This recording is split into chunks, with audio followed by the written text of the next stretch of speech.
ரொம்ப ருசியான கடலைப்பருப்பு வாழைக்காய் கூட்டு பார்த்துலாம். அதுக்கு அழகு துவரம்பருப்பு, அரை அழகு கடலைப்பருப்பு, 2 டீஸ்பூன் அளவுக்கு ஆயில், 1/4 டீஸ்பூன் மஞ்சத்தூள், 6 பல்லு பூண்டு, 7 சின்ன வெங்காயம் சேர்த்துருக்கிறேன்.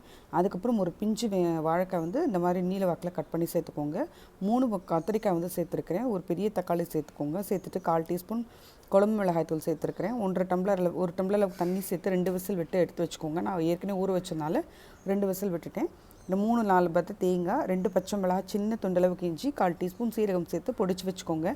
இந்த பக்கம் 3 டீஸ்பூன் தேங்காய் எண்ணெய், அரை டீஸ்பூன் கடுகு, அரை டீஸ்பூன் உடச்ச உளுந்து, 2 வரமிளகாய், கருவேப்பிலை சேர்த்துட்டு நீங்கள் வேக வச்ச கலவையை சேர்த்துக்கலாம். அப்புறம் பொடிச்ச தேங்காய் துருவலும் சேர்த்துட்டு இறக்குனீங்கன்னா கம்மன்னு கூட்டு சூப்பராக ரெடி ஆயிடுச்சு.